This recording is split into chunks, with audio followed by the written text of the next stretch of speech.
BBC হিন্দিকে একটি সাক্ষাৎকার দিয়েছেন অন্তর্বর্তী সরকারের ডাক, টেলিযোগাযোগ ও তথ্য প্রযুক্তি এবং তথ্য ও সম্প্রচার মন্ত্রণালয়ের উপদেষ্টা নাহিদ ইসলাম। বৃহস্পতিবার হিন্দিতে প্রচারিত এই সাক্ষাৎকারে প্রতিটি প্রশ্নের কাট জবাব দিয়েছেন নাহিদ।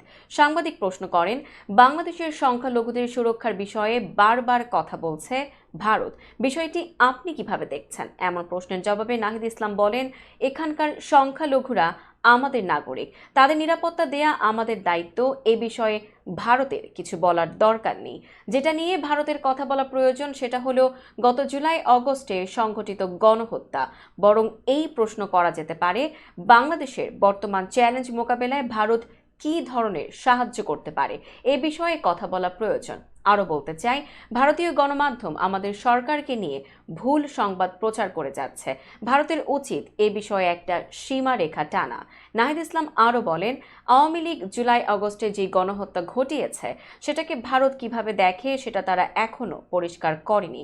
কয়েকটা দেশ বাংলাদেশের জনগণের পাশে থাকার কথা জানিয়েছে, কিন্তু ভারত এ বিষয়ে কোনো কথা বলেনি। উপরন্তু যার উপরে এই ঘটনার দায় বর্তায়, ভারত তাকেই আশ্রয় দিয়েছে। এরপর সাংবাদিক প্রশ্ন করেন, আওয়ামী লীগের পতন হওয়ায় বাংলাদেশে উগ্র সংগঠনের তৎপরতা বাড়তে পারে। এ কারণে শুধু বাংলাদেশ নয়, ভারতের নিরাপত্তারও সমস্যা হতে পারে।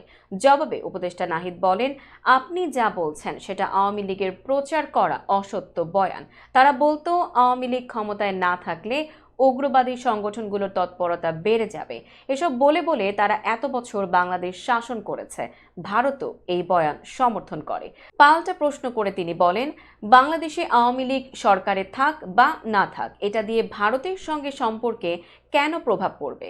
এর মানে হলো ভারত এদেশের মানুষের সঙ্গে নয়, আওয়ামী লীগের সঙ্গে সম্পর্ক তৈরি করেছিল। বাংলাদেশের জনগণের সঙ্গে সম্পর্ক থাকলে এই প্রশ্ন উঠতই না। যেমন আমরা এটা দেখি না ভারতে কে ক্ষমতায়, বিজেপি না কংগ্রেস। এখানেও এটাই হওয়া উচিত। আওয়ামী লীগ ক্ষমতায় আছে না নেই সেই প্রশ্ন থাকা উচিত নয়।